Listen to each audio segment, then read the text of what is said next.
ઉમરવાડામાં શિક્ષણ ઉત્સવ, કન્યા કેળવણી મહોત્સવ અને શાળા પ્રવેશોત્સવની ભવ્ય ઉજવણી. ઉમરવાડા ગામમાં શિક્ષણ પ્રત્યે જાગૃતિ અને બાળકોના ઉજ્જવળ ભવિષ્યને સમર્પિત કન્યા કેળવણી મહોત્સવ તથા શાળા પ્રવેશોત્સવની ઉત્સાહભેર ઉજવણી કરવામાં આવી હતી. ગામની આંગણવાડી, પ્રાથમિક શાળા અને માધ્યમિક શાળાના સંયુક્ત ઉપક્રમે યોજાયેલા કાર્યક્રમમાં શિક્ષણને લોક ચળવળનું સ્વરૂપ આપવાનો સુંદર પ્રયાસ જોવા મળ્યો.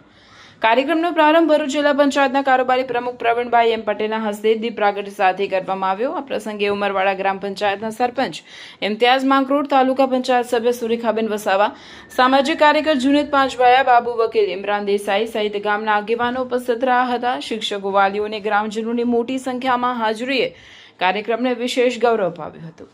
નવા શૈક્ષણિક વર્ષના પ્રારંભે આંગણવાડી ધોરણ 1 અને ધોરણ 9માં પ્રવેશ મેળવનાર વિદ્યાર્થીઓનું ઉષ્માભેર સ્વાગત કરવામાં આવ્યું. બાલવાટિકાના બાળકોને દફતર અને યુનિફોર્મનું વિતરણ કરીને શિક્ષણ પ્રત્યે પ્રોત્સાહિત કરવામાં આવ્યા હતા. કાર્યક્રમની વિશેષતા તરીકે ધોરણ 10 અને ધોરણ 12ની બોર્ડ પરીક્ષામાં ઉત્કૃષ્ટ પરિણામ મેળવનાર તેમજ CET, જ્ઞાન સાધના અને NMMS જેવી સ્પર્ધાત્મક પરીક્ષાઓમાં મેરિટ પ્રાપ્ત કરનાર વિદ્યાર્થીઓનું સન્માન કરવામાં આવ્યું હતું. વિદ્યાર્થીઓની સિદ્ધિઓએ અન્ય વિદ્યાર્થીઓ માટે પ્રેરણાદાયી ઉદાહરણ પૂરું પાડ્યું હતું. મુખ્ય મહેમાન પ્રવીણભાઈ પટેલે પોતાના સંબોધનમાં જણાવ્યું હતું કે બાળકનો શાળામાં પ્રવેશ માત્ર શિક્ષણની શરૂઆત નહીં, પરંતુ તેના ઉજ્જવળ ભવિષ્યનો મજબૂત પાયો છે.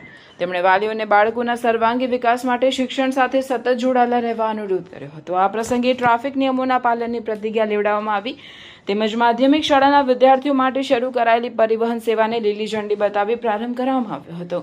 સાથે વૃક્ષારોપણ કરીને પર્યાવરણ સંરક્ષણનો સંદેશ પણ આપવામાં આવ્યો હતો.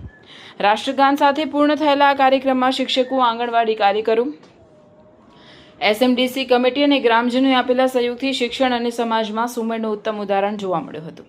ઉમરવાડાની આ પહેલ શિક્ષણને પ્રાથમિકતા આપતા અને દીકરીઓના શિક્ષણને પ્રોત્સાહન આપતા સમાજના સકારાત્મક ચહેરાને ઉજાગર કરતી બની હતી.